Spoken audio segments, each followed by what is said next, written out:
sebagainya adalah masalah rumah tangga. Allah perintahkan dalam Al-Quran apa Allah fasbir kama sabara ulul azmi.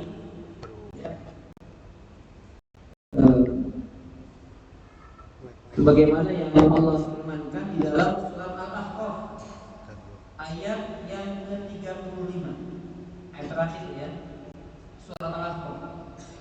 Allah mengatakan fasbir, bersabarlah kamu sebagaimana bersabarnya ulul azmi minar rusul, yaitu para rasul yang mereka diberi gelar ulul azmi.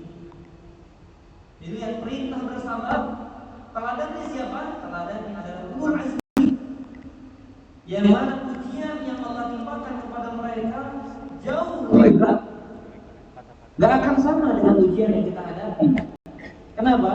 Karena sebagaimana menjadi sunnatullah, menjadi ketetapan dari Allah, walan tajida li sunnatillahi tabdila, dan kita tidak akan pernah mendapatkan perubahan. Dan perubahan koalisi di sini ya. Kita tidak akan mendapatkan perubahan dari apa yang sudah Allah tentukan. Sunnatullah namanya. Apa itu? Yaitu bahwasanya setiap kita pasti diuji, dan ujian itu tergantung kadar keimanan.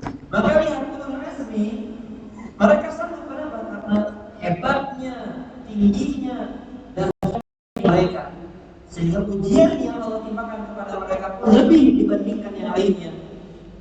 Nah, mereka menjadi teladan Bapak Ibu sekalian, menjadi teladan orang-orang yang menghadapi masalah besar, orang-orang yang menghadapi problematika umat, dan mereka mampu bersabar. Maka kita diperintahkan oleh Allah Subhanahu wa taala, fasbir kama sabar ulul azmi.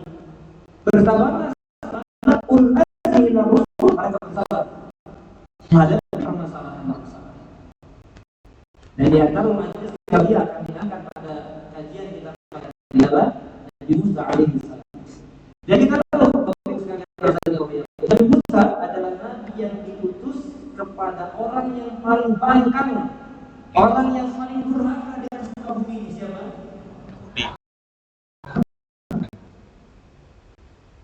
Dan baninya disebut dengan apa? Bani Israil, yang nikmatnya begitu dahsyat pada mereka. Makanya di dalam Al-Baqarah, silakan baca di awal-awal bagaimana Allah memerintahkan kepada Bani Israil, ya Bani Israil, kuru nikmati allati an'amtu 'alaikum wa anni fadhaltukum 'alal 'alamin. Wahai Bani Israil, ingat nikmatku kepada kalian, dan aku telah menjadikan kalian dari yang lainnya, 'alal 'alamin, dari semesta alam. Jadi bayangkan Bani Israil ini mendapatkan nikmat yang begitu banyak. Di antaranya di tengah-tengah mereka diutus seorang Rasul, dan Rasulnya adalah Nabi Musa alaihissalam. Masya Allah ya, banyak.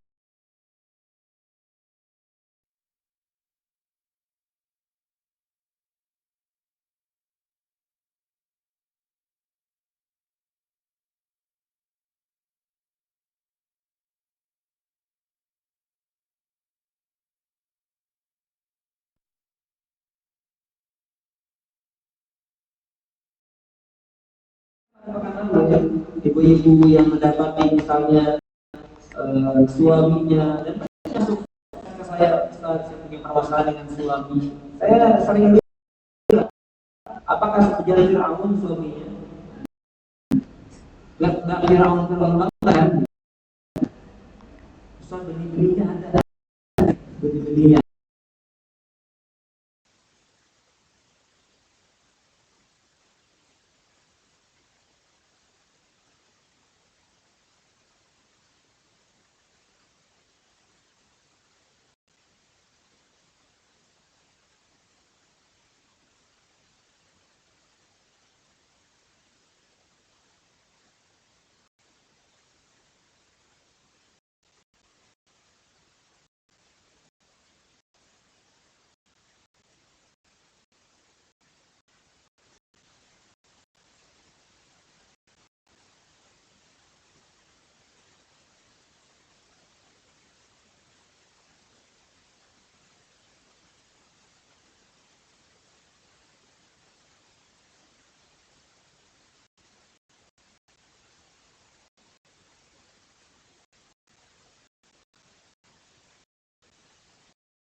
Pada ini ada istilah tempat kita diuji oleh Allah Subhanahu wa taala, di mana ujian tersebut untuk menentukan kemana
Assalamualaikum warahmatullahi wabarakatuh.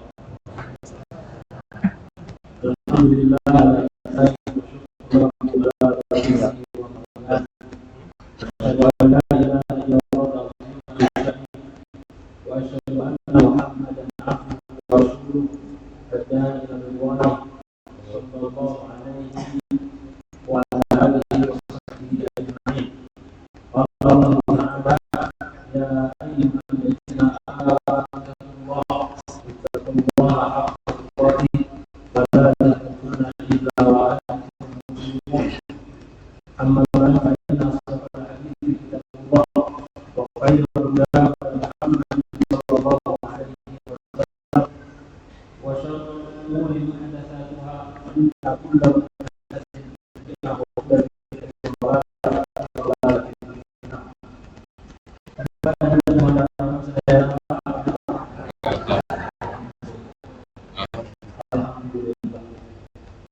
kalau sekiranya dunia ini adalah tempat bersenang-senang, ya, tentunya para nabi dan rasul jauh lebih senang dibandingkan dengan kita jauh lebih berhak mendapatkan fasilitas kesenangan, kebahagiaan. Justru sebaliknya, yang paling yang dalam Nabi apa? Nabi dan Rasul. Ya, Nabi dan Rasul. Merekalah yang kehidupan, perjalanan kehidupannya jauh lebih berat dibandingkan dengan kita. Karena itu Bapak dan Ibu, ketika kita hidup, ya, masalahnya adalah seberapa besar ringannya masalah kita tergantung kita melihat masalahnya. Kadang ada orang mengeluhkan masalahnya, kemudian curhat kepada yang lain. Saya nggak pakai AC apa bisa? Karena saya hidup di tempat yang dingin terus, udaranya udah dingin. Jadi Bapak dan Ibu yang dirahmati Allah Tabaraka wa Ta'ala, masalah berat kecilnya kehidupan kita tergantung kita. Kadang ada orang mengatakan, aduh masalah saya masalah ekonomi. Ya, kadang saya sehari semalam makan, kadang tidak. Ada juga orang yang sama sekali sehari semalam tidak apa? Tidak makan sama sekali, ima dia puasa atau tidak punya uang, cuman nggak cerita. Ya, tidak cerita. Ada orang yang mempermasalahkan suaminya. Kenapa suaminya? Suaminya belum mengenal sunnah. Ya, suami ibu belum mengenal sunnah, masih sholat apa enggak? Masih. Suami saya mah enggak sholat sama sekali. Ada bapak-bapak yang curhat. Apa curhatannya? Aduh, istri saya ini, kalau saya pulang ke rumah ngomel mulu. Ada yang begitu, Pak? Hah? Kata si bapaknya, ya mendingan suami antum ini cuma ngomel. Suami saya kalau ngomel, saya berapa kali ganti pintu WC. Oh, berarti lebih ringan. Jadi masalah ringan atau tidak itu sebenarnya masalah persepsi kepada kita. Ada jamaah yang hidup tanpa masalah, semua sama. Karena supaya kita ini merasa hidup kita lebih ringan, kita butuh cerita dari orang lain. Di antara cerita itu adalah dengan apa? Dengan kisah. Jamaah yang dirahmati Allah Tabaraka wa Ta'ala, bukti bahwasanya betapa urgennya kisah-kisah kehidupan itu. Sampai Al-Quran ini sepertiganya adalah kisah.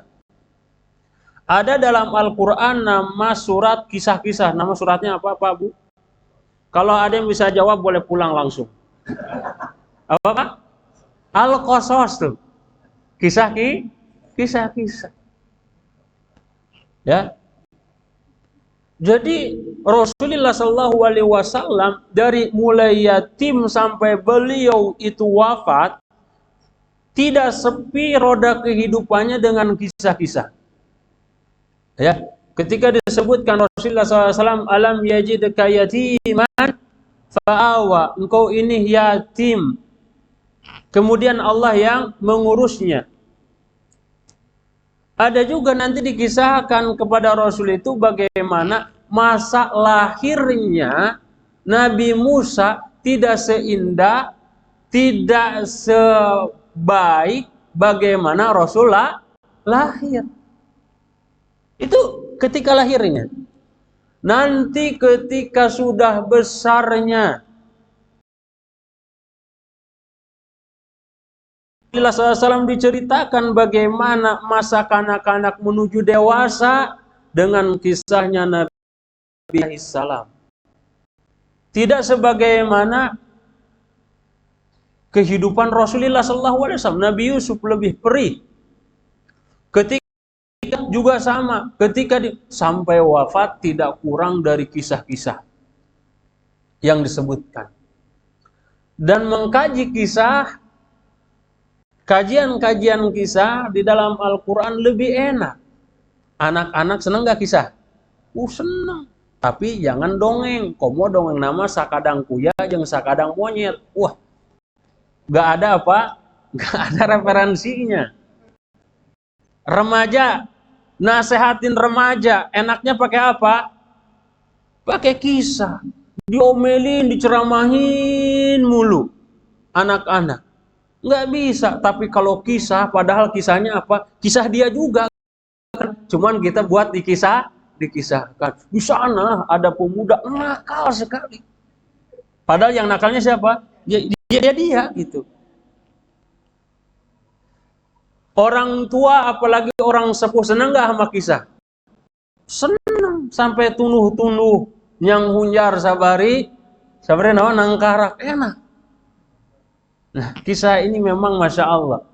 Ketika Allah Ta'ala menceritakan tentang kisah Nabi Yusuf alaihissalam sampai akhir, apa kata Allah? Laqad kana fi qisasihim ibrah. Sungguh pada kisah-kisah mereka terdapat ibrah. Tahu ibrah apa artinya ibrah, Pak? Pelajaran. Sekedar bukan hanya pelajaran, kata ibrah itu kalau dibahasakan yang lain ada namanya ubur. Ubur itu apa? Ubur bukan bubur, apalagi bubur ayam Cianjur, bukan. Ubur itu terjemahkan jembatan. Jadi ibrah itu seperti jembatan. Jembatan itu apa? Menghubungkan satu tempat ke tempat lain, itu namanya ubur. Maksudnya apa dengan kisah disebut dengan ibrah? Agar kita ini terbawa pada situasi dan kondisi di mana kita ada di zaman ini, kita sedang menjembatani masa lalu seolah kita ini aktornya di sana gitu. Dan kita dibawa untuk apa? Mengambil apa? Hikmah dan pelajaran tadi. Yang kita akan ambil kisah ini Bapak dan Ibu, kisah Nabi Musa. Ya, kisah Nabi Musa. Nabi Musa ini sangat unik sekali jamaah, karena jumlah namanya di dalam Al-Quran paling banyak disebutkan dibandingkan nama-nama Nabi. Para ulama tafsir menyebutkan setidaknya ada 136 nama Rasul, nama Nabi Musa disebutkan di dalam Al-Quran di 34 surat. Ya. Berapa kali nama disebutkan? 36 kali. Asri Ustaz mungkin baca we. Dihetang hiji-hijina dina surat naon. Di berapa surat? 34. Yang kita mau bahas satu surat aja. Surat Al-Qasas. Surat apa? Al-Qasas. Bapak Ibu bisa buka surat Al-Qasas. Jadi sedemikian banyak itu jamaah. Kemudian kenapa Nabi Musa ini kisahnya lebih mendominasi dibandingkan kisah-kisah Nabi yang lainnya? Jamaah yang dirahmati Allah Tabaraka wa Ta'ala, yang dihadapi oleh Nabi Musa ini kaumnya siapa?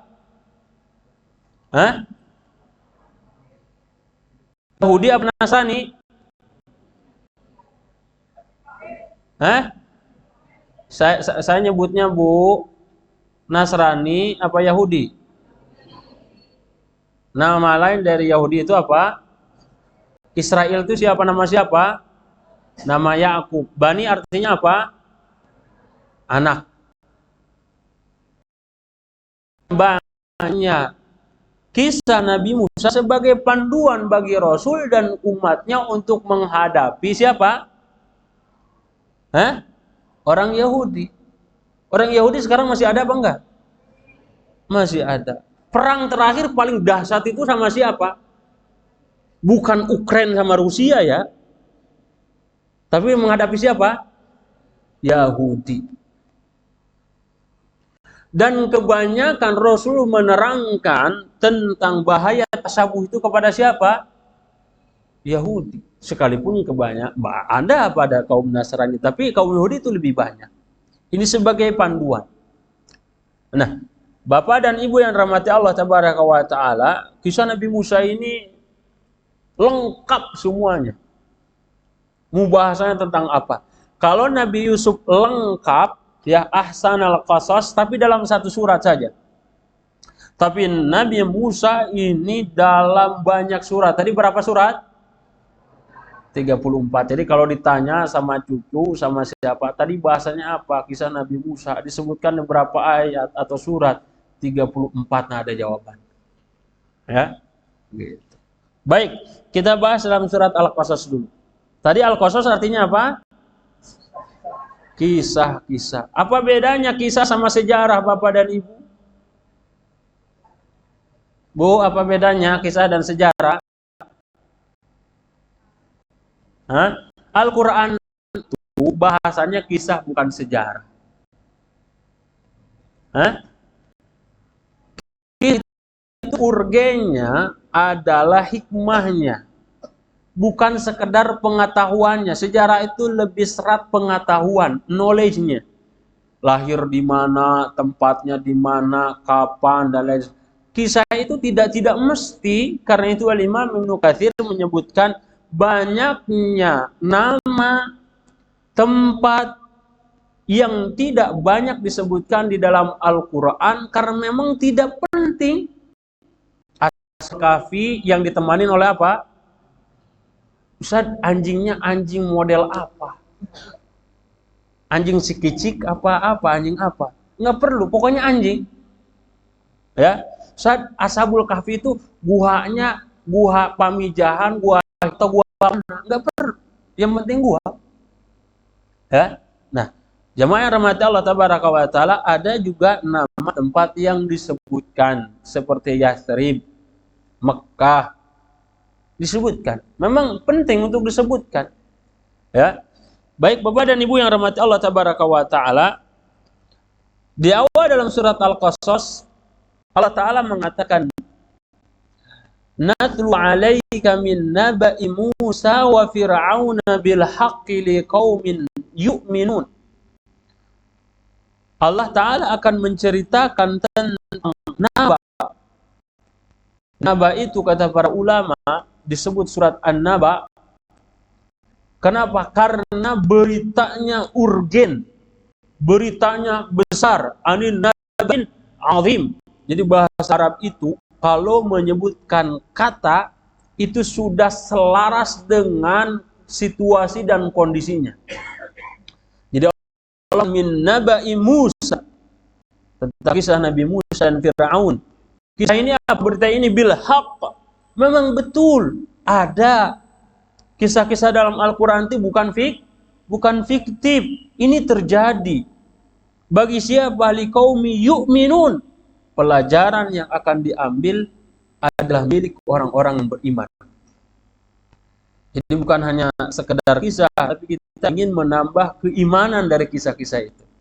Ya. Apa kata Allah? Inna fir'auna ala fil ardi. Bahwasanya Fir'aun itu adalah orang yang berbuat sewayana-wayana. Ya. Jadi kalau ada penguasa, kalau ada raja yang berbuat seenaknya saja, keputusan, emang sudah ada sejak zaman kapan? Cek bahasa Sunda mas sejak zaman Pari, sejak zaman Bareto, atau bahasa anak muda mah zaman Tikotok, padahal belum tentu di Lebuan ya. Ya, memang penguasa itu ala fil ardi akan senantiasa buat semena-mena. Jadi kalau ada penguasa, orang-orang yang duduk di pemerintahan berlaku, memang sejak zaman dahulu seperti itu. Bagaimana bentuk sewana-wananya Fir'aun? Ya, wa ja'ala ahlaha syi'an, yaitu adanya masyarakat kaumnya dipisah-pisah. Jadi ada dua kelompok, ada kaum Qibti asli Mesir dan ada Bani Israel pendatang. Ya. Apa lantas yang dilakukan kepada kaum ya Bani Israel? Yastad'ifu ta'ifatan minhum. Ya, dengan apa? Yudzabbihuna abna'ahum wa yastahyi nisa'ahum, dengan membunuh anak-anak laki-laki Bani Israel dan membiarkan anak wanita. Kan pemerintahan kita belum sampai segitu. Betul apa enggak? Jadi para jamaah yang rahmati Allah tabaraka wa taala, di antara bentuk ya kesombongan, kecongkakan Firaun kepada pendatang adalah dengan membunuh anak-anak yang baru lahir. Kenapa sampai membunuh seperti itu? Karena Firaun dapat informasi dari para dukun. Dari jamaah, kalau kita baca di dalam Al-Quran, mau surat Al-Buruj dan surat-surat yang lain, jadi penasihat kerajaan rata-rata itu para dukun dan para penyihir. Ya, dekat dengan para penguasa. Nah, Firaun itu dapat informasi akan lahir di tahun ini seorang anak yang akan meruntuhkan singgasana kekuasaannya. Ya. Jadi memang jamaah sudah menjadi fitrah manusia diturunkan itu nggak mau. Apalagi dari kursi yang panas. Padahal masa jabatannya baru itu susah. Betul apa enggak?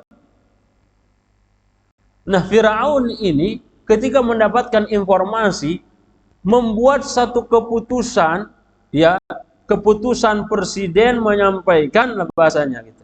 Bahwasanya anak yang lahir tahun ini semua harus dibunuh. Karena itu harus didata oleh Kementerian Kependudukan berapa ibu-ibu yang hamil. Di sini ada ibu yang hamil apa enggak? Tenang Bu, aman Bu, insya Allah. Ini pendataan zaman dahulu maksudnya. Didata sama si Firaun. Oh, ibu Ois, ya misalnya. Ibu Kokom, misal ini namanya. Oh, sudah apa? List data ibu-ibu yang hamil itu sudah ada semuanya. Ya. Jadi setahun setelahnya tidak, tapi setahun ini.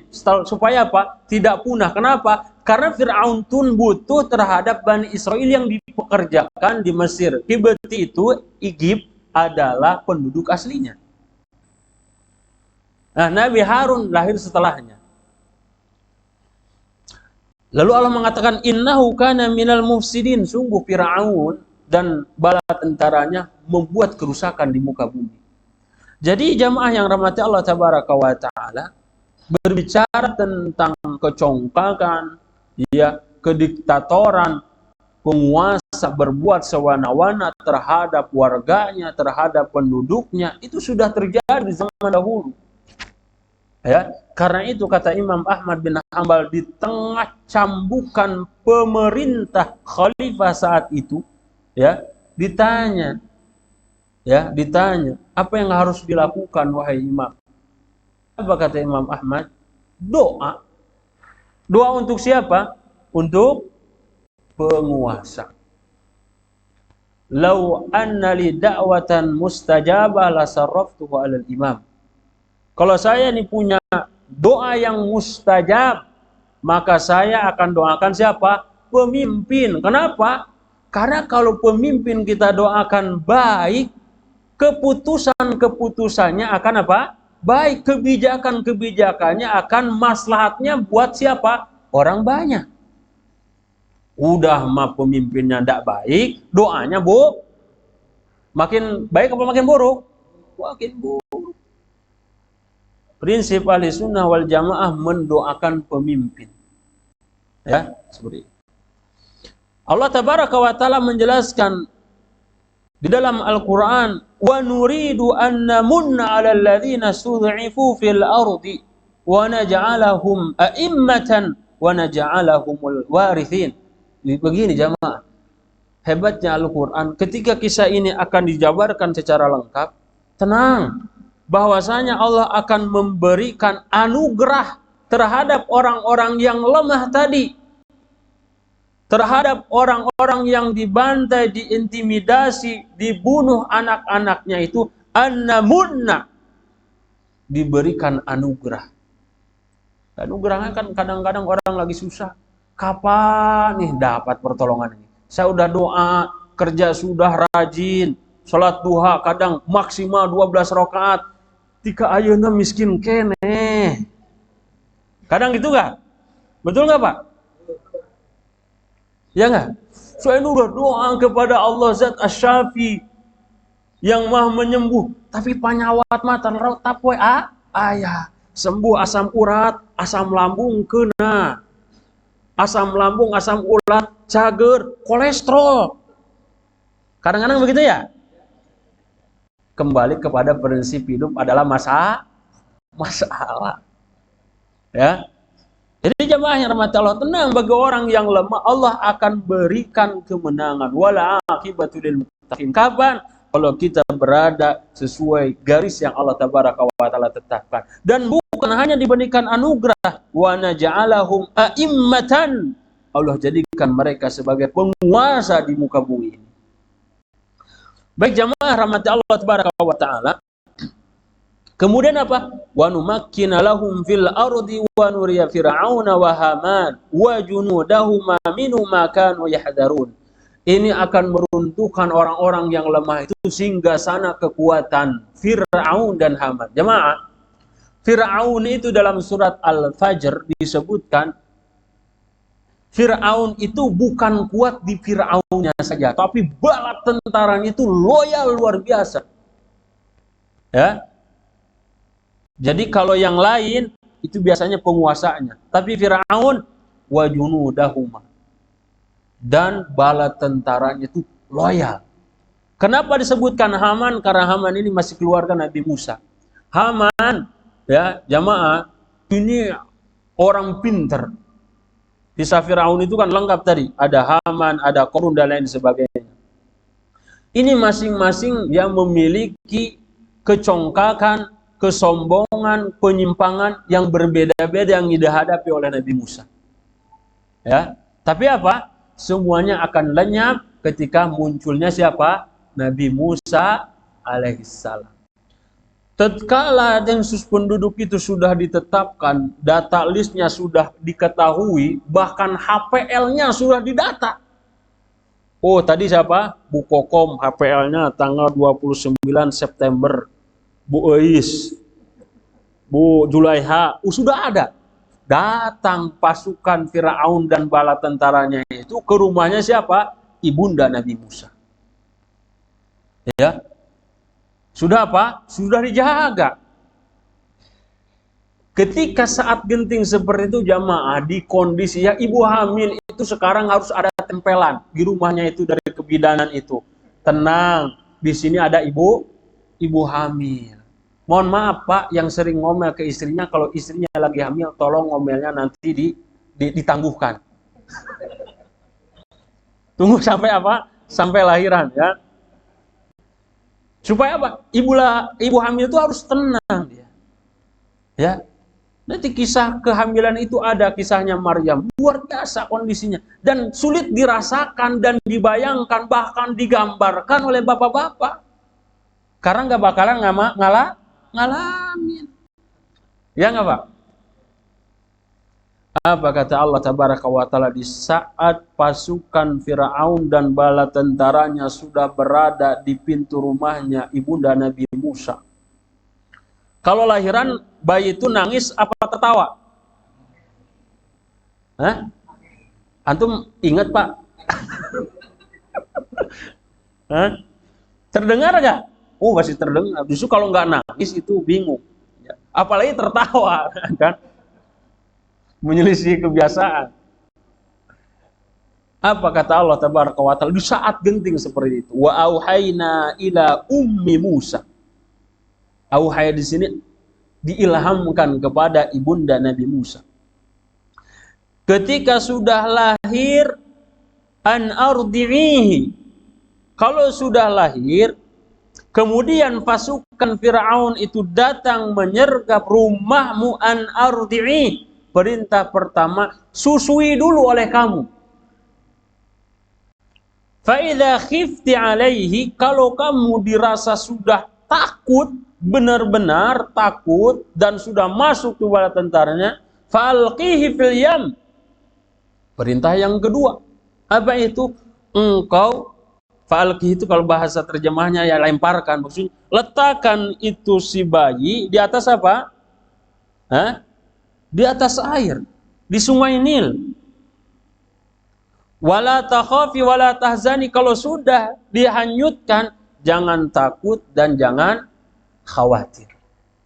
Jadi Bapak dan Ibu bisa dibayangkan, ya, saat genting seperti itu Allah tadi memerintahkan berapa? 2. Apa perintahnya? Susui dulu, dan kalau sudah disusui apa? Dilemparkan. Kalau logika kita, oh berarti perintah Allah itu si anak jangan sampai mati di tangan Firaun dan bala tentaranya. Tapi matinya di mana? Ini Musa udah belajar renang belum? Belum. Jadi kalau perintah dalam Al-Quran itu jangan diakal-akal, kok lakuin dulu aja Pak. Ya, kita ini perintahkan untuk apa? Beramal. Hasil dari siapa? Dari Allah. Tadi yang doa, orang doa, rajin ibadah, miskin. Nanti kayaknya. Berarti belum beres, karena orang ketika rajin berdoa, rajin dia kerjaannya, tapi kitu-kitu wae, Allah akan berikan kesabaran. Karena memang dia ini cocoknya jadi orang sabar. Lamun diberi nikmat beunghar manehna, salat awalna tepat waktu, aduh jadi beunghar ayeuna urang euy. Adzan papahare, qomat nyalse. Karek sarokaat. Ujung-ujungnya ninggalin gara-gara naon eta? Heus beunghar. Tapi lamun miskin, doana nikah cerik-cerik. Berarti cocoknya apa? Miskin. Jadi ini kita nih jamaah pengen miskin apa kaya? Hah? Pengen miskin apa pengen kaya? Pengen jadi orang sabar, orang syukur?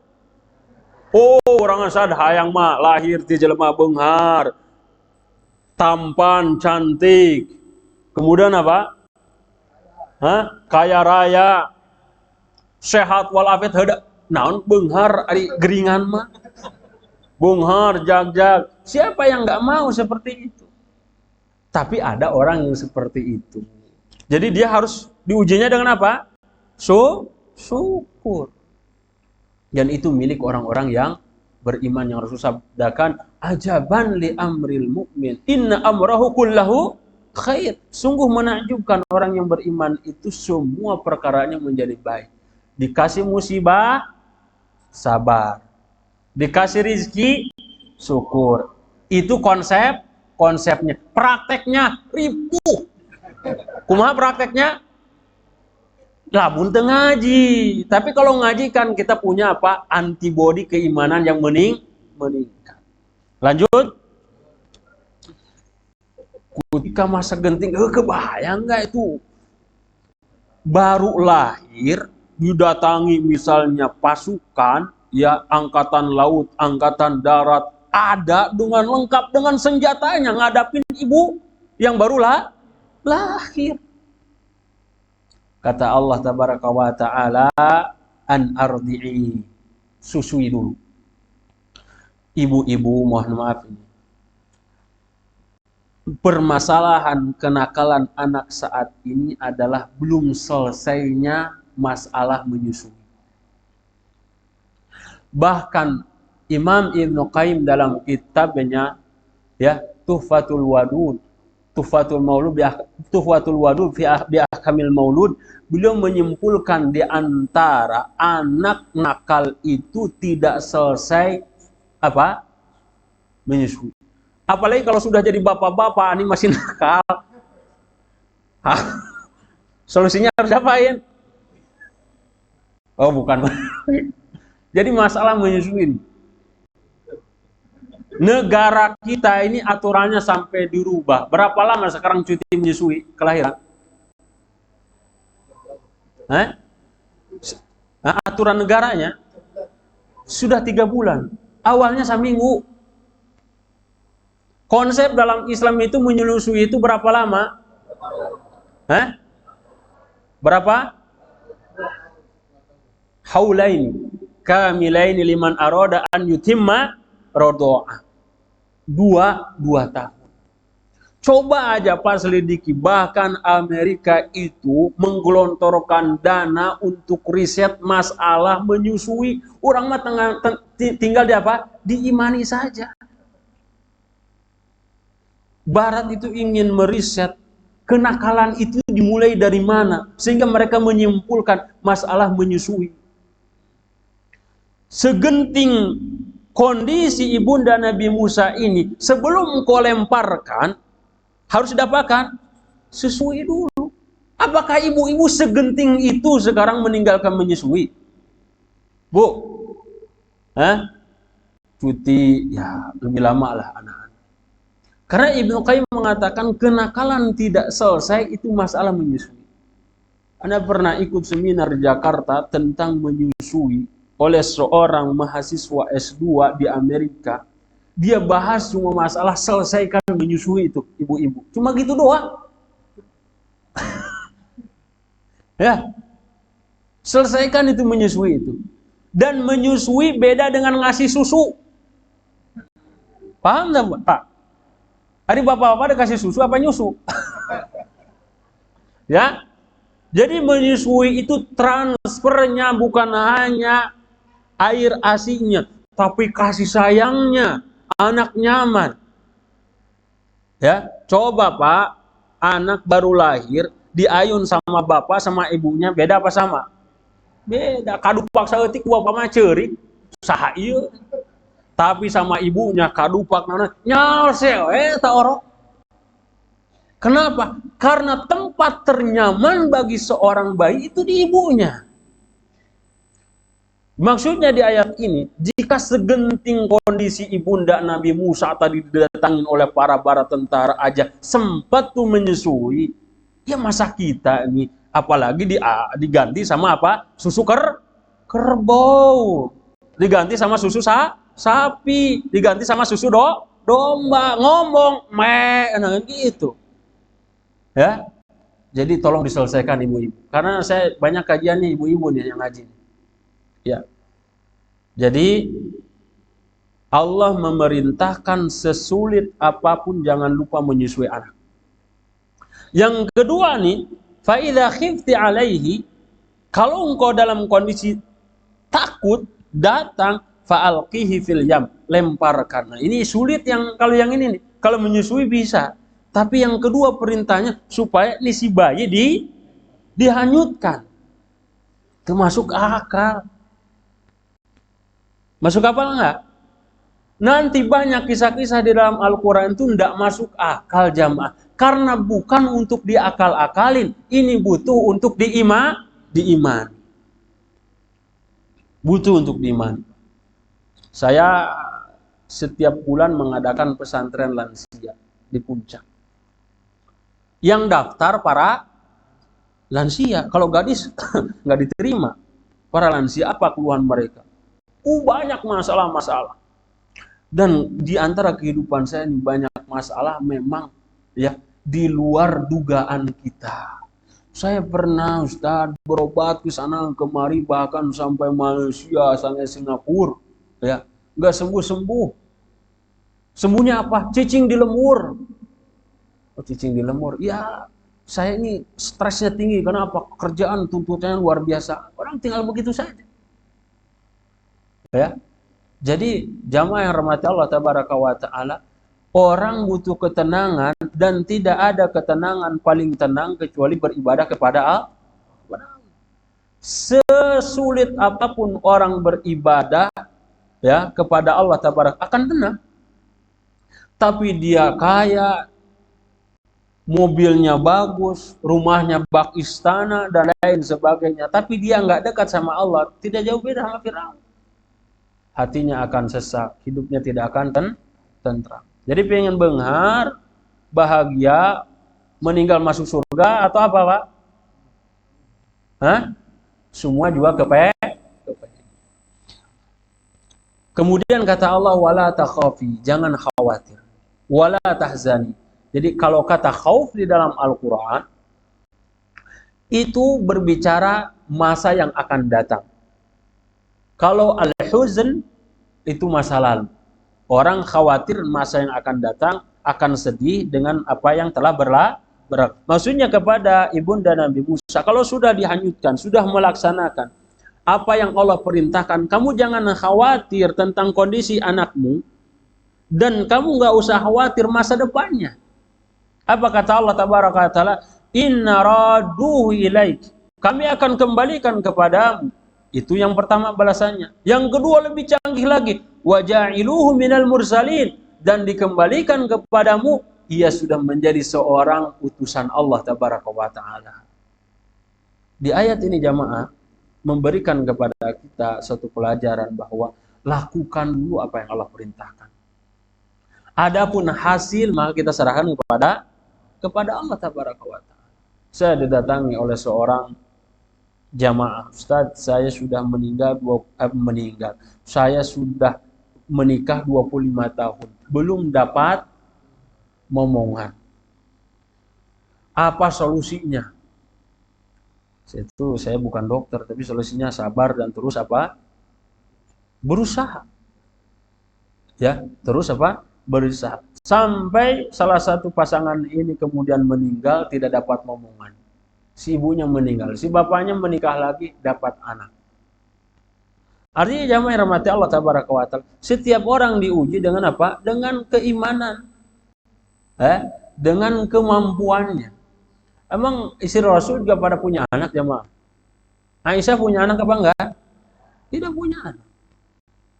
Tidak punya anak. Ada juga punya anak, cuman sikapnya seperti Abu Jahal. Siapa? Ya ibundanya Abu Jahal. Ya.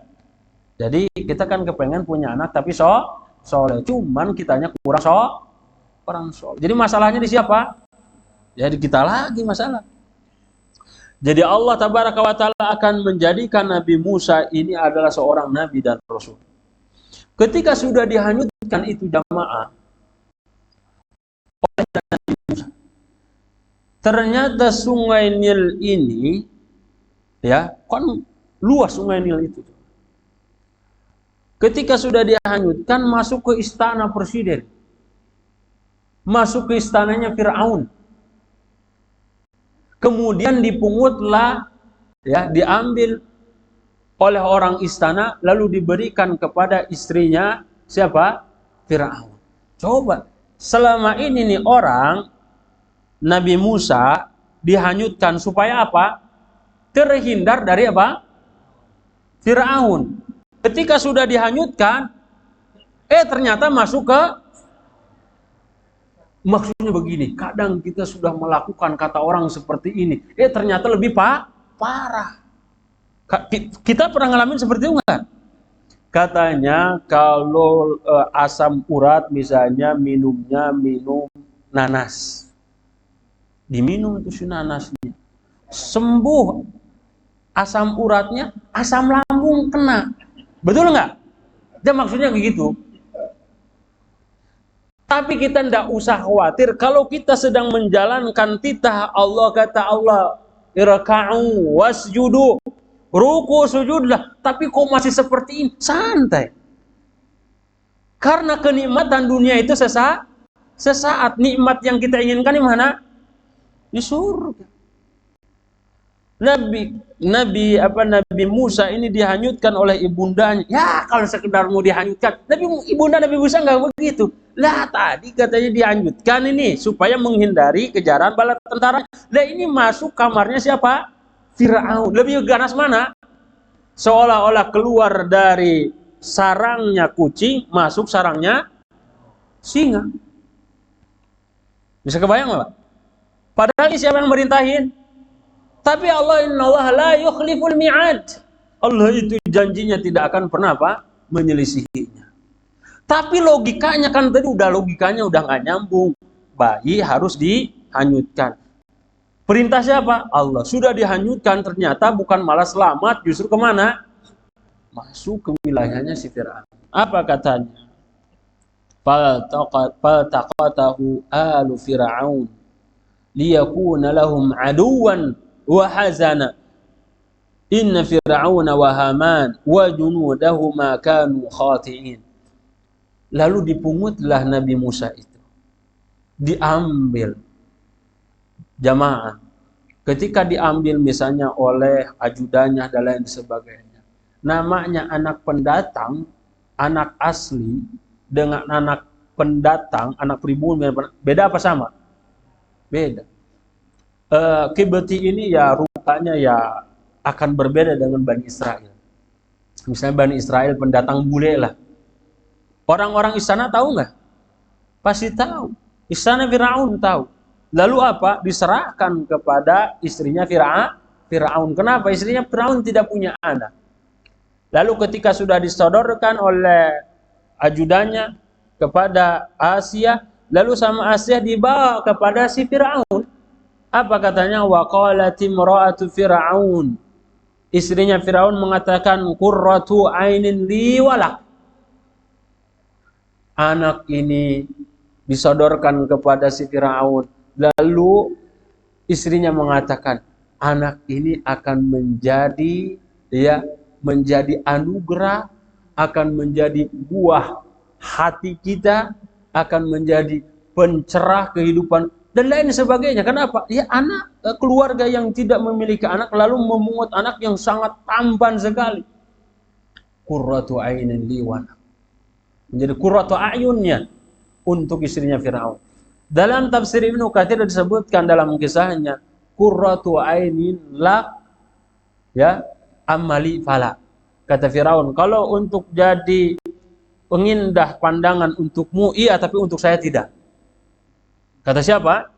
Kata si Firaun. Tapi istrinya Firaun tetap keingin mengambil siapa? Musa kecil ini menjadi anak angkatnya. Firaun menolak apa enggak? Tidak. Kalau Firaun menolak, kisahnya tamat sampai situ. Maksudnya begini, Pak. Firaun, kalau di luar, ana rabbukumul a'la, aku Tuhan yang Maha Tinggi. Yudzabbihuna abna'akum wa yastahyi nisa'akum. Dia membunuh anak laki-laki, membiarkan anak. Firaun itu luar biasa seperti itu. Tapi kalau sudah ngadapin istri, keputusan istri, dia tidak bisa apa? Nggak bisa berbuat apa-apa. Tahu Pak maksudnya Pak? Laki-laki mengalah aja. Jadi kalau istri sudah memutuskan, sami'na, kelar, udah begitu saja. Betul nggak Bu? Firaun saya kalah sama istri. Jadi kalau ada misalnya persatuan atau asosiasi suami takut istri itu wajar. Ya kan takutnya berbeda-beda. Kata Firaun ini menjadi menjadi penyejuk hati dirimu tapi enggak buat saya. Tapi Musa kecil itu tetap hidup di mana? Di istana. Apa kata Allah Tabaraka wa Ta'ala di dalam Al-Qur'an ini? Jamaah yang rahmati Allah. Yang tadinya Nabi Musa hidup di rumah gubuk, ini sisi yang lainnya nih. Di rumah gubuk di samping Sungai Nil, sekarang tinggal di mana? Di istana. Lebih enak apa tidak? Lebih enak, lebih nyaman istana. Ya, sehingga ibunda istrinya Firaun mengatakan la taqtuluh. Firaun dan bala tentaranya, jangan kau bunuh. Asa ayanfa'ana. Bisa jadi ini bermanfaat buat kita. Au nattakhidahu walada. Atau kita jadikan sebagai anak angkat. Waduh, yang tadinya dikejar untuk dibunuh, sekarang di akte lahirnya anak siapa? Anak angkat Firaun. Siapa yang mau berani? Bala tentaranya nggak akan ada yang berani, pasukan yang manapun. Kenapa? Di aktenya ditulis apa? Bin Firaun. Oh, udah. Betul nggak? Wahum la yash'urun. Dan Firaun bala tentaranya tidak sadar. Memang roda kehidupan ini kadang kita tidak sadar jemaah. Kenapa? Allah hanya memerintahkan dan Rasulnya, i'malu fakullun muyassarun lima khuliqala. Kita ini diperintahkan untuk beramal saja. Kalau sudah beramal, tawakal, diakhiri dengan doa. Sekarang pindah ke kisahnya Nabi Musa ini kepada ibundanya. Wa asbaha fuadu ummi Musa farigha. Dan saat itu ibunda Nabi Musa dalam kondisi sedih, hatinya menjadi kosong. Sebagaimana Nabi Shu'aib Ya, Nabi apa namanya Nabi Yakub yang kehilangan siapa? Nabi Yusuf. Sedih. Dan ibundanya Nabi Musa tidak tahu ternyata Musa kecil itu sekarang hidup di mana? Di istana. In kadat la tubdi bihi laula an rabatna ala qalbiha latakuna minal mu'minin.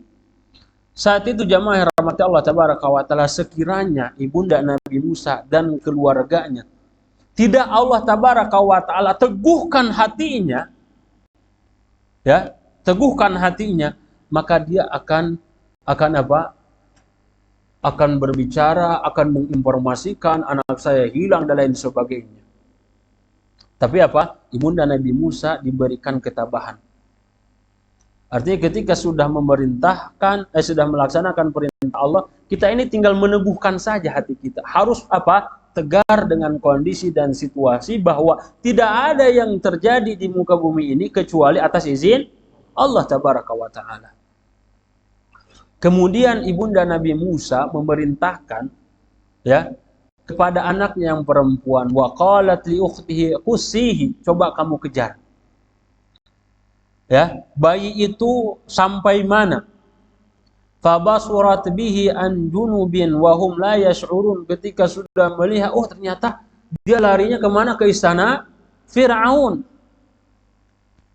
Ketika sudah di istana Fir'aun, maklum barulah lahir itu si bayi. Baru berapa kali disusuin? Sekali. Sekarang sudah berapa hari di istana Fir'aun, si bayi itu nangis. Pengen apa? Pengen nyusu. Bukan pengen istana, bukan. Apalagi pengen nyapres. Enggak, masih bayi dia nih. Kalau sudah menangis, anak itu kan, anak bayi itu untuk dialog komunikasinya pakai apa? Pakai nangis. Tapi tidak setiap tangisan solusinya apa? Nyusu. Bisa jadi dia pipis, bisa jadi dia apa? BAB, kedinginan, dan lain sebagainya. Nah, di antara tidak tepatnya pendidikan anak di masa kecil, terutama bayi, adalah tangisan solusinya dengan apa? Menyusui. Tidak semuanya. Walaupun menyusui bagian dari meredakan tangisan bayi. Kalau seperti itu jamaah, Fir'aun sekarang mengultimatum, memberikan informasi di media sosialnya, di TV negaranya. Apa itu? Siapa di antara ibu-ibu yang sedang menyusui, mampu menyusui anak saya, tinggal di istana, digaji, dan lain sebagainya. Wah. Diberikan apa? Woro-woro. Ya, diinformasikan di media cetak, media massa 24 kali jam. Sampailah informasi itu kepada siapa? Ibunda Nabi Musa. Kenapa? Ketika sudah hadir para ibu-ibu itu, ya di istananya Fir'aun, kan kepengen apa? Ingin menyusui anak angkatnya siapa? Fir'aun. Oh, ibu-ibu yang menyusui itu pada datang semuanya. Oh, ada si A tadi, ada si B, ada nama-namanya ya nama-nama mereka, bukan nama Sunda. Bukan Koko, bukan Komaria, bukan ini, bukan. Sudah semua sudah hadir. Apa kata Allah? Wa harramna 'alaihil maradi'a min qablu. Semua ibu-ibu yang sudah mau menyusui itu, wah ini sudah masuk apa namanya itu persyaratan. Ketika mau menyusui, itu anak tidak mau. Si A, si B, si C udah dicoba. Bayangkan satu negara ibu menyusui diundang ke istana, gak ada yang cocok. Ya, apa katanya? Faqalat, yang anak perempuan yang mengikuti tadi itu yang diperintahkan oleh ibundanya Nabi Musa. Hal adullukum ala ahli baitin yakfulunahu lakum wa hum lahu nasihun. Ini pentingnya komunikasi. Kata wanita anaknya Ummi Musa, ini saudarinya Nabi Musa, mau gak aku tunjukin ada seorang ibu yang barangkali cocok susunya. Nggak ngomongnya gini, ya pantasan semuanya kagak mau karena bukan orang tua. Wah, bisa ketangkap jadinya. Tapi apa? Ini komunikasi ini luar biasa. Komunikasi itu murah, tapi bisa jadi mahal. Ya, permasalahan kita ini kadang-kadang diselesaikan di meja hijau. Ah, hijau.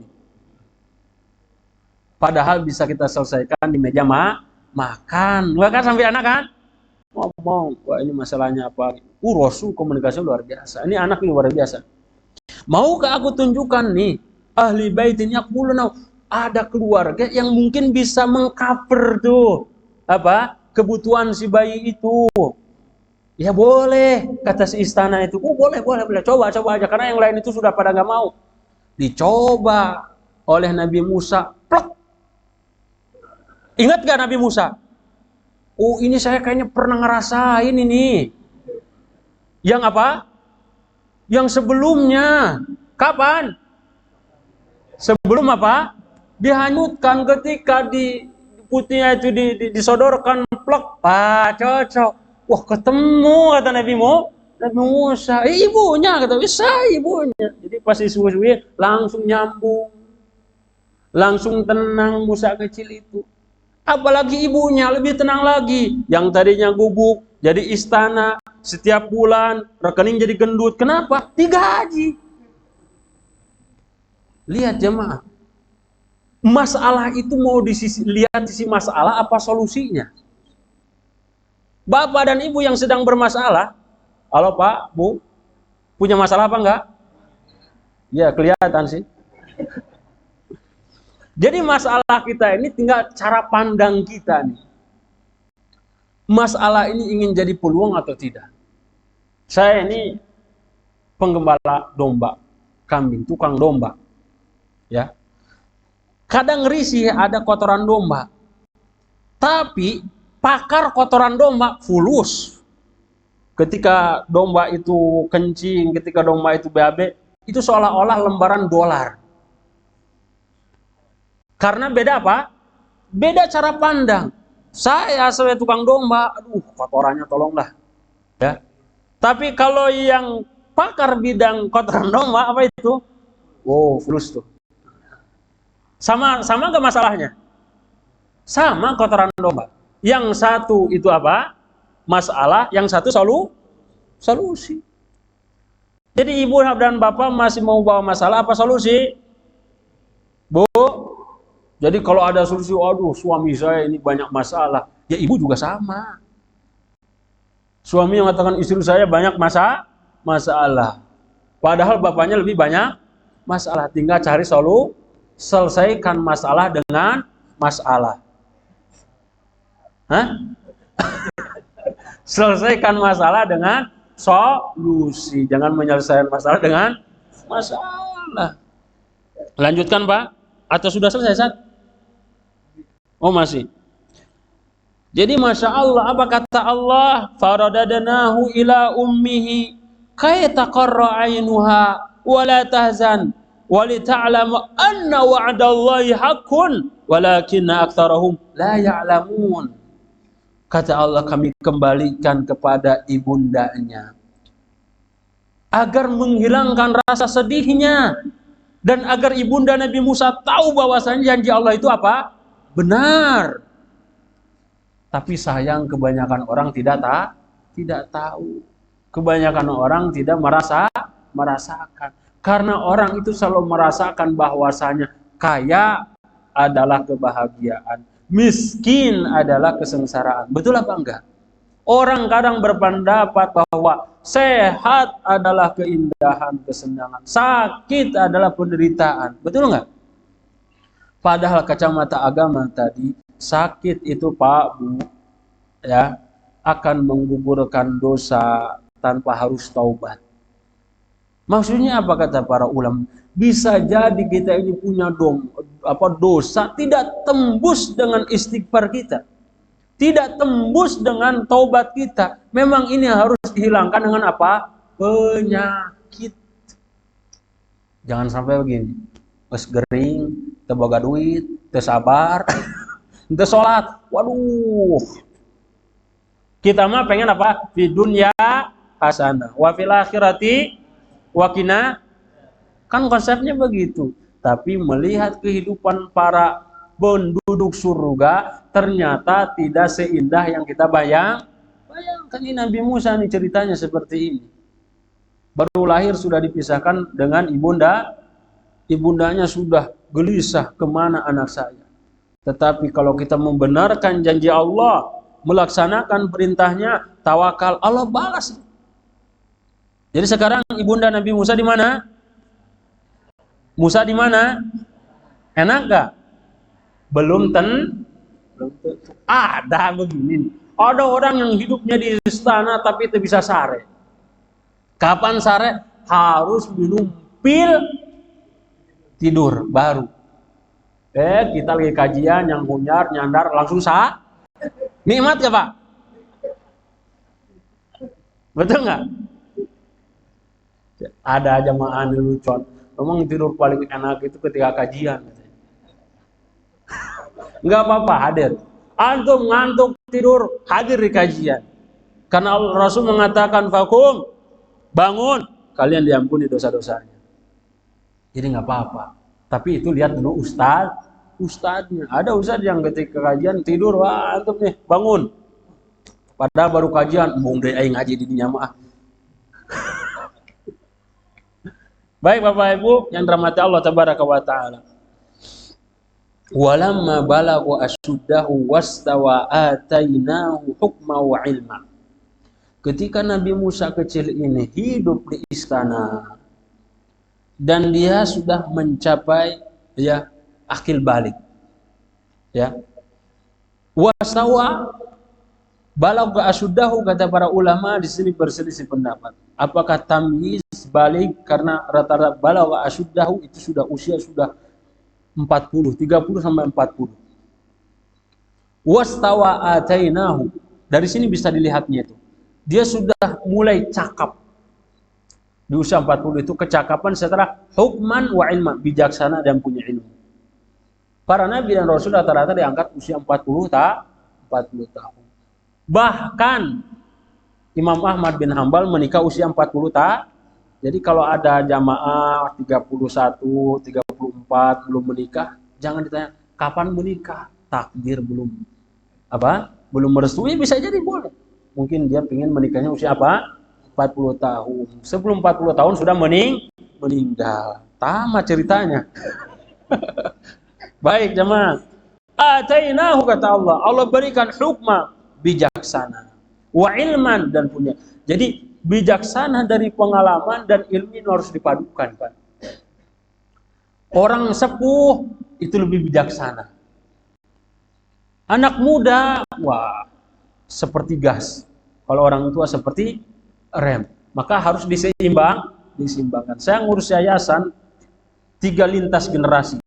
Usia 30, 40, dan 50. SOP-nya seperti itu. Ya, kenapa? Ya supaya bisa mengimbangi. Kalau yang sepuh nyalse aja gitu. Ya, tapi yang muda, wah, pengen gaspol. Ada yang mengimbangi, si kupling tadi. Ya, seperti itu. Jamaah yang rahmati Allah tabaraka wa taala, jadi kematangan seseorang ada ketika dia bijaksana dan punya ilmu. Karena itu di antara hikmah para nabi dan rasul itu usia 40 tahun karena sudah matang secara fisik, secara fisikis, ya, secara keluarga, secara finansial itu matang. Rata-rata 40. Ya, makanya saya sebenarnya mau ngisi kajian itu belum usia 40 itu agak gimana gitu. Ya. Cuman saya karena sudah berubah jadi ya bisa diimbangi lah walaupun usia belum 40. Kenapa saat berubah? Ya takdir dari Allah. Masalah, oh iya masalah, cuman dia dibuat seneng aja. Ya.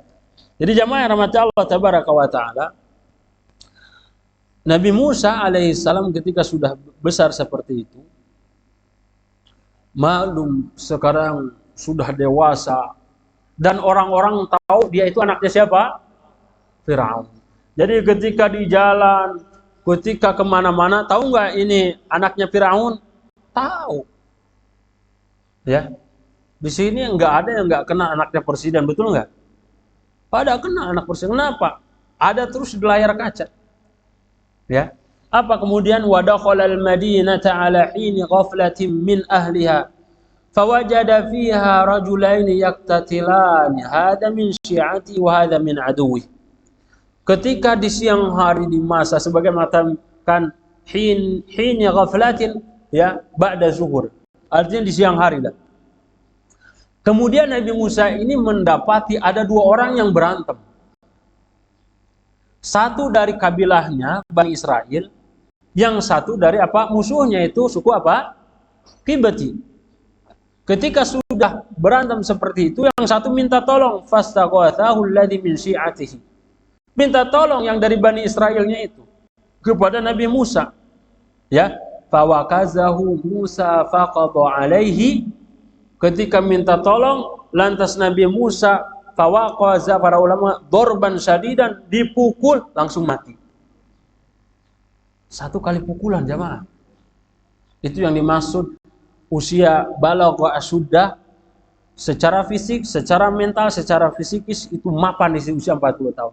Nabi Musa sekali ada yang nonjokin orang langsung mati. Ya. Faqadha alaihi.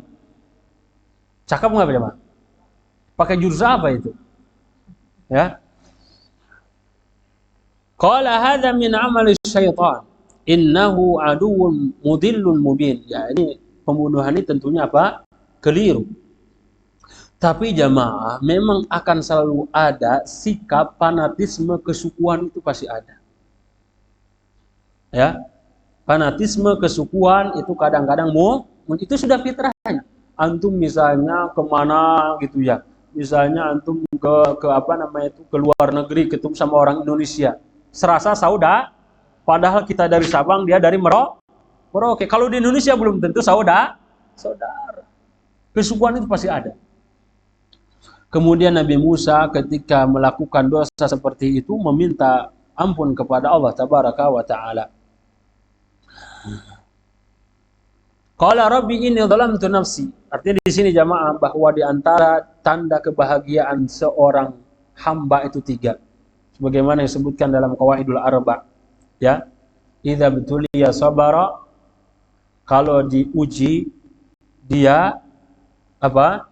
Bersabar, ya. Wa idza an'ama syakara, kalau diberikan nikmat dia bersyukur. Wa idza annaba istaghfara, kalau dia melakukan dosa dia segera bertobat.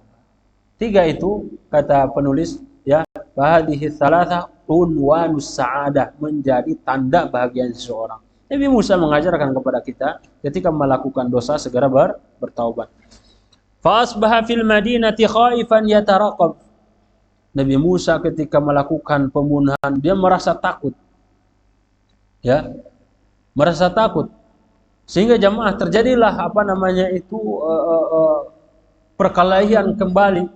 Kemudian diancam oleh suku Kipti tadi, kamu kalau melakukan lagi saya laporkan kepada bapakmu. Nabi Musa kemudian apa jamaah? Takut untuk dilaporkan. Tapi kesalahan tetaplah kesalahan jamaah. Sehingga berita kematiannya suku Kipti ini sampai kepada bapak angkatnya. Bapak angkatnya geram. Oh ternyata ini nih anak nih. Ya sudah apa? Berbuat onar. Karena informasi berita itu bisa saja diinformasikan setiap hari, setiap malam. Anaknya pengusaha ini atau anak presiden ini melakukan pembunuh. Kalau orang biasa melakukan pembunuhan nggak ada beritanya, nggak ada fulusnya jamaah. Tapi kalau dia orang beken, orang terkenal, bisa ditayangkan berapa? Setiap saat. Anak Firaun membunuh, anak Firaun membunuh. Nabi Musa takut sehingga apa? Walamma tawajjaha tilqa'a Madyan. Ketika Nabi Musa ini lari dari Mesir menuju Madyan. Untuk menghindari apa? Menghindari hukuman dari Firaun. Lebih baik lari dulu lah. Larinya Nabi Musa ke Madyan itu disertai dengan doa, asa Rabbi ayyahdiyani sawa as-sabil, semoga saja Rabbku memberikan jalan terbaik. Jadi jamaah, seburuk apapun kondisi kita, jangan lewatkan untuk berdoa dan bersikap husnudzan, asa rabbi ayyahdiani. Asa, semoga adalah kalimat sikap husnudzon seseorang. Tadi misalnya kena penyakit, semoga Allah menyembuhkan. Bangkrut, jualan mie bangkrut, kerupuk bangkrut, somai bangkrut, mudah-mudahan nanti di usaha yang lain sukses. Padahal sedang apa? Bangkrut saat itu miliknya, sukses belum ada dalam genggamannya. Tapi sikapnya apa? Husnudzon. Ini takdir dari Allah Tabaraka wa Ta'ala. Begitu, Pak. Walamma warada ma'a Madyana wajada alaihi ummatan minan nasi yasquna wa wajada min dunihim ra'ataini tadhudan. Ketika Nabi Musa sampai Madyan itu lalu mendapati orang-orang lagi berbondong-bondong ramai mengambil air. Ya. Lagi antri, ya maklum paceklik ya, ataupun juga di padang pasir kan susah air. Dan yang menjadi heran oleh Nabi Musa, ada dua perempuan yang lagi mau ngambil air. Ini laki-laki semuanya nih. Nah ini ada dua orang. Perempuan lagi. Ya. Nabi Musa alaihissalam bertanya, ma khatbukuma, lagi ngapain di sini? Qalata la naski hatta yusjira ri'a. Kami di sini mau ngambil air. Ya. Dan lihat, zaman dahulu wanita yang fitrahnya lurus tidak mau berbaur dengan laki-laki. Jadi Nabi Musa mendapati sekelompok laki-laki yang sedang antri, dan ini dua wanita yang sedang apa? Nunggu selesai dulu antriannya. Alasan yang pertamanya dia mau ngambil air itu karena itu sedang ramai laki-laki. Wa abuna syaikhun kabir. Yang kedua, adapun kami para wanita nih mengambil air karena bapak kami ini udah sepuh. Kita lihat di jamaah, ada ibu-ibu jadi tukang setir truk. Ada apa enggak? Bapak-bapak ketika nyupir truk, ya kalau mikirnya yang lain pakai Avanza, yang lain pakai Mercy, ya bandingin di situ mah emang jauh. Tapi kalau kita nyupir truk, alhamdulillah teman saya double truk. Yang lain lebih besar, di perusahaan yang besar, tapi apa? Resikonya juga besar. Jadi jamaah yang rahmati Allah tabaraka, jangan bandingkan nikmat kita dengan nikmat orang lain. Ini wanita tidak layak. Nabi Musa mengatakan, "Duh, enggak layak kamu ini untuk mengambil air di tengah padang gurun seperti ini." Kemudian apa? Keluar sikap kelaki-lakiannya. Apa itu? Menolong. Padahal Nabi Musa butuh apa? Pertolongan. Yang namanya di tempat perasingan kan sekarang sudah sampai Madyan. Sudah sampai Madyan, Nabi Musa itu di Madyan tidak punya siapa-siapa. Ini para ulama mengatakan kenapa Firaun tidak mengajar, karena sudah beda negara. Maka sombongnya Firaun itu begitu jamaah. Ya, dia orang kecil tapi apa? Sombongnya minta ampun. Karena di dunia ini yang menguasai timur dan barat kekuasaannya ada 4. 2 muslim, 2 kafir. Muslimnya Nabi Sulaiman dan Zulkarnain, kafirnya itu Namrud dan Bukhtanasar. Firaun cuma menguasai Mesir, udah sombong banget. Ya. Sampai Madyan Firaun tidak berkuasa. Artinya Nabi Musa di tempat perasingan butuh pertolongan apa enggak? Butuh, apalagi enggak bawa ATM, enggak bawa bekal, lapar. Ya enggak? Butuh pertolongan orang asing itu. Tapi Nabi Musa alaihissalam ya membantu, ya, fasaqalahuma thumma tawalla ila dhil. Ketika sudah selesai bapak-bapak, kemudian giliran 2 wanita ini diambilkan airnya, ya, oleh Nabi Musa alaihissalam, kemudian ditinggalkan begitu saja. Lalu Nabi Musa ini berteduh di bawah pohon sambil dia berdoa, Rabbi ini lima anzalta ilayya min khairin fakhir. Ya Allah, betapa aku butuhnya terhadap pertolongan. Jadi jamaah ketika sulit, caranya bagaimana? Berdoa. Langkah kedua apa? Husnudzon. Langkah ketiga apa? Tolong orang yang kesulitan. Padahal kita lagi apa? Itu kan konsepnya nggak masuk tapi kata Rasul apa? Innallaha fi aunil abdi ma kana al-abdu fi aini akhi. Allah akan senantiasa menolong seorang hamba manakala si hamba itu menolong orang lain. Nabi Musa lagi butuh tapi menolong orang lain dan diakhiri dengan doa. Singkatnya jamaah, kemudian fajaat ihdahuma tamshi ala sihya'in qalat. Tiba-tiba dua wanita yang ditolong tadi datang dengan tersipu malu. Jadi wanita yang malu itu dari jalan aja kelihatan. Ya, tamshi ala istihya'in qalat inna abi yad'uka liyajziyaka ajra ma saqaita lana. Bapak saya memanggil sampean. Mau apa? Katanya ada hadiah yang mau dikasih. Nabi Musa yang tadinya susah sekarang, wah kayaknya benih-benih pertolongan itu mulai ada. Falamma ja'ahu wa qassa 'alaihi al-qasas, lalu menemui ya orang tua wanita ini ketika di jalan.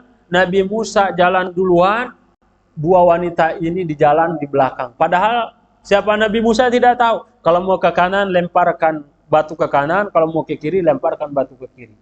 Jalannya seperti itu. Ya, sampai ke rumah dua wanita ini, ketemu bapaknya lalu menceritakan kisahnya, maka mengatakan la takhaf. Kamu jangan khawatir, najauta minal qaumi dzalimin. Kamu sekarang lolos dari apa? Kejaran orang-orang zalim.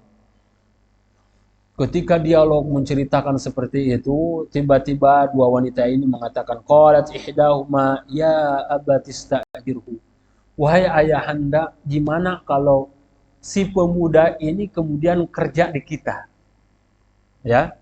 Inna khaira man ista'jartal qawiyul amin. Sesungguhnya orang yang kerja itu harus punya dua sifat.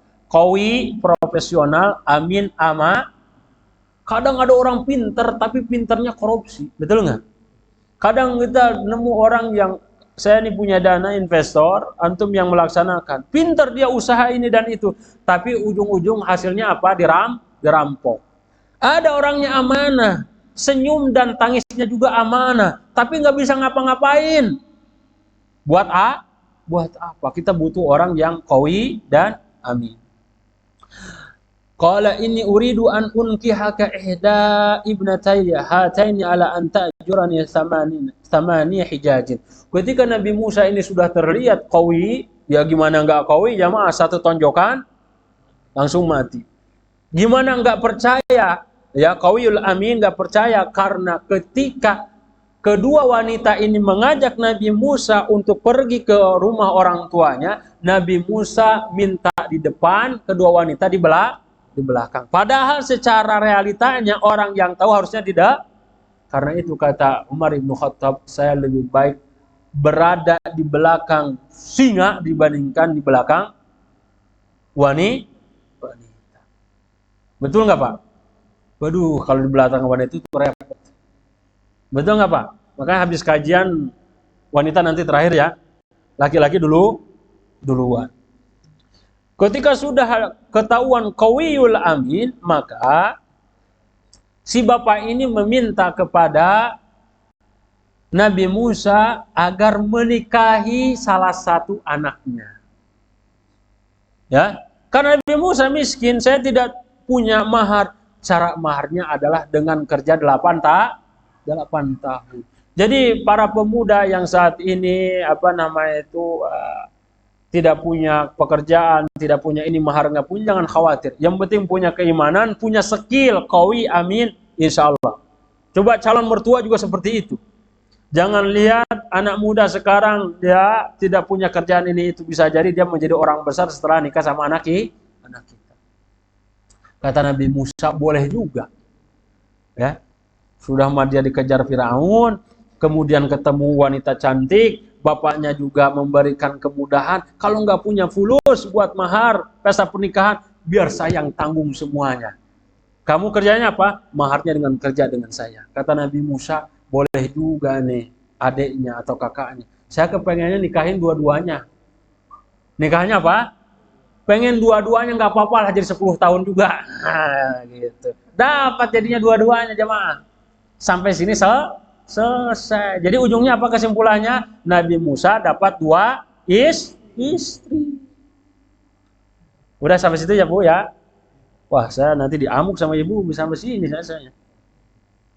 Kesimpulannya jemaah, bahwasanya setiap kita tadi punya masalah. Kita harus membaca kisah-kisah orang bermasalah agar kita tahu ternyata masalah kita itu lebih ringan. Kalaupun masalah yang lain itu lebih berat, kita belajar bagaimana mereka bisa goalnya masuk surga. Dengan kesabarannya, dengan ketekunan dan lain sebagainya, sehingga apa? Kita bisa meniti jalan mereka. Ya.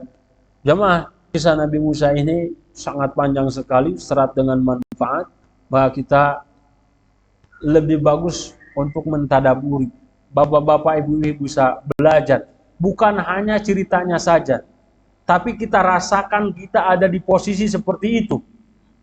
Yang mana itu akan kita menambah nilai-nilai keimanan dan kepercayaan kita kepada Allah Tabaraka wa Ta'ala. Baik Bapak dan Ibu, mungkin itu saja. Saat ada saya nanya ke jamaah ya. Hah? Bapak, ibu-ibu ada yang nanya, apa yang ditanya boleh langsung keluar? Oh, ada pertanyaan.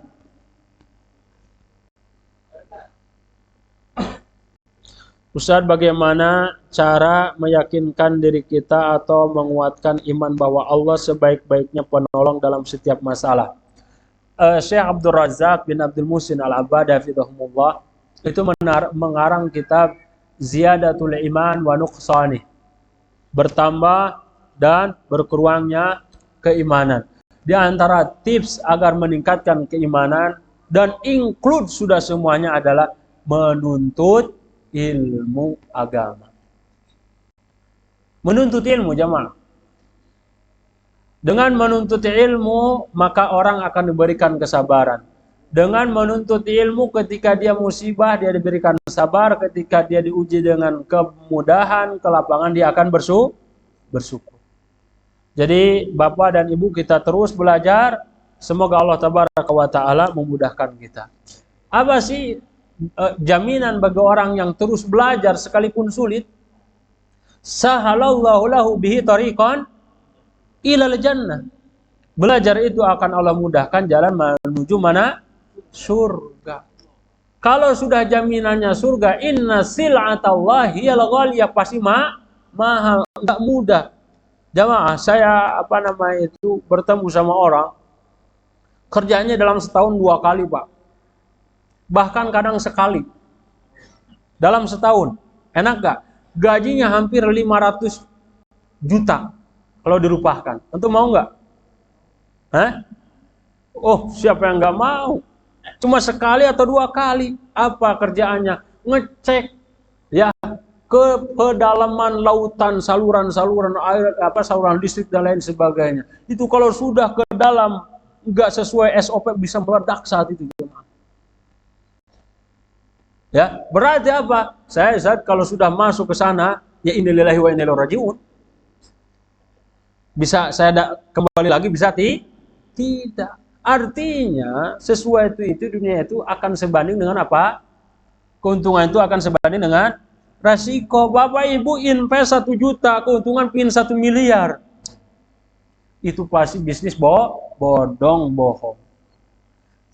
1 miliar omsetnya, keuntungannya juga akan sesuai dengan resiko. Beramal juga sama. Sebaik-baiknya ibadah sholat setelah sholat wajib apa? Qiyamul lail. Apalagi di puncak, Pak. Tiis, batur mah kersare tibra, kurang hudang gitu ya. Allah. Beda dengan yang di Jakarta. Artinya inna 'idhamal jaza ma'idhamil bala. Besarnya pahala sebanding dengan besarnya ujian. Jadi terus menuntut ilmu, Bu. Pak. Assalamualaikum Ustadz, apakah boleh jika kita menitipkan dagangan berupa makanan atau barang tetapi dibayarnya setelah dagangan yang dititipkan laku konsignasi, dan apa hukumnya? Boleh. Ya, konsinyasi itu boleh. Ya. Jadi dalam Islam menjual itu produk yang dijual tidak mesti harus barang.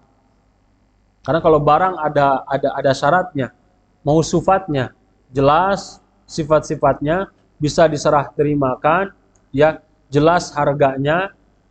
Nah itu syaratnya produknya halal. Ini kalau produk bisa juga jasa. Atau antum nggak punya produk, nggak punya jasa, ya jualin barang-barang orang dengan sistem konsinyasi tadi. Konsinyasi itu dengan sistem wakalah. Wakalahnya tinggal jentre ketika menyampaikan. Ini saya punya bala-bala, ya setiap pagi saya titip di warung bapak, ya dari semua itu bapak mendapatkan keuntungan 10%. Nah, gitu. Berapa satu bala-balanya? 1.000. Berarti bapak setiap bala-bala itu punya berapa? 100. Kalau segitu mah saya kecil 10%. Gini aja, bapak jual ke saya ini 1.000, nanti saya jual terserah saya. Boleh. Nu penting malah laku dan harga sudah disepakati. Mudah-mudahan ibu yang bertanya ini diberikan keberkahan usahanya. Ustadz Afwan, kalau sebagai ibu qadarullah asinya tidak keluar, diupayakan obat dokter, obat tradisional, tetap tidak keluar. Jadi kedua anak-anak saya hanya beberapa hari minum ASI. Dan qadarullah kedua anak saya sulit dididik. Saya sebagai ibu harus bagaimana dengan keadaan seperti ini? Masya Allah, semoga ibu yang diberikan ujian seperti ini anaknya menjadi soleh dan soleha. Bu, masalah anak susah dididik atau tidak bukan masalah anak ibu saja. Anaknya Nabi Nuh alaihissalam susah itu Nabi.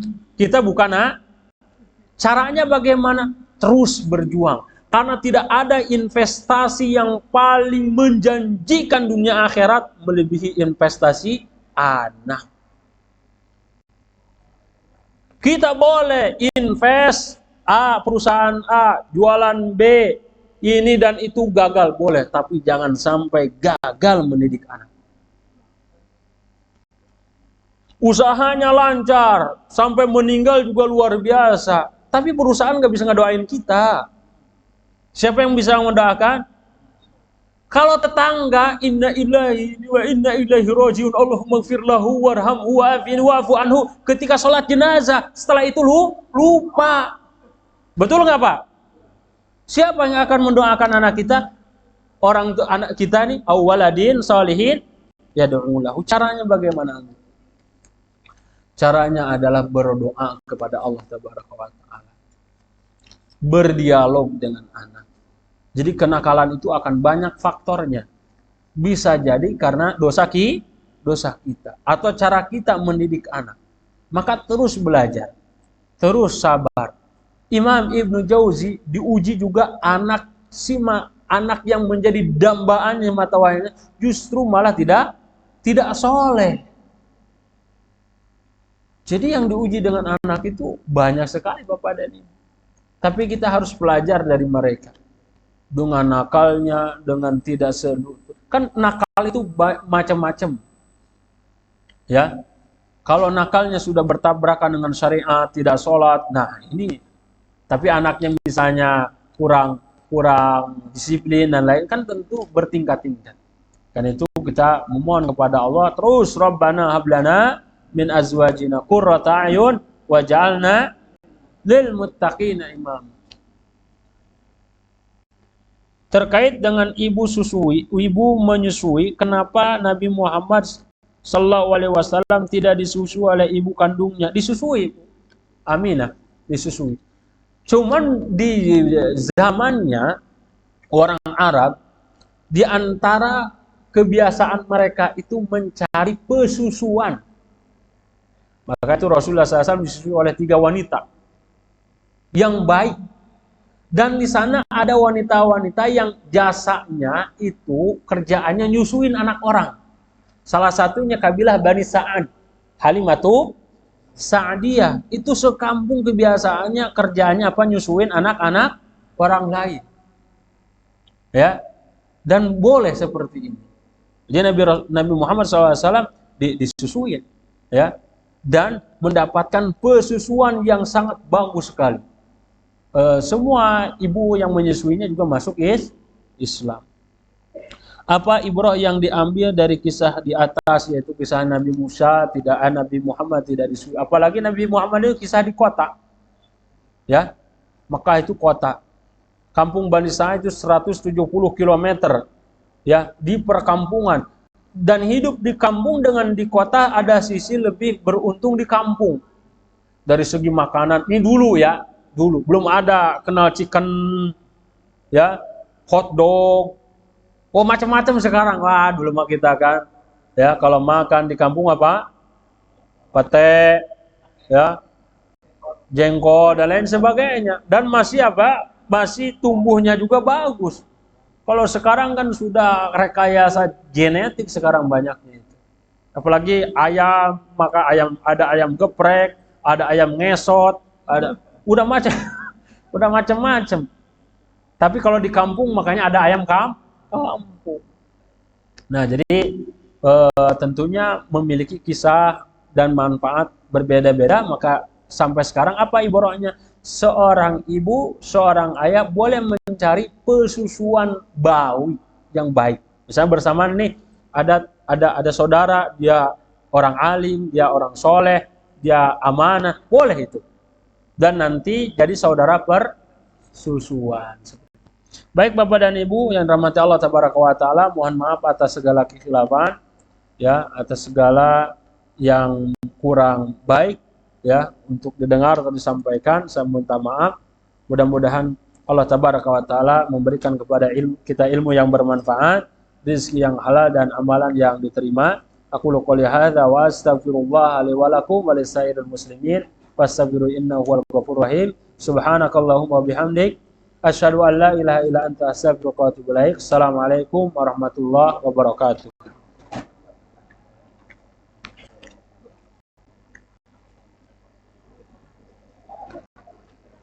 Oh ya.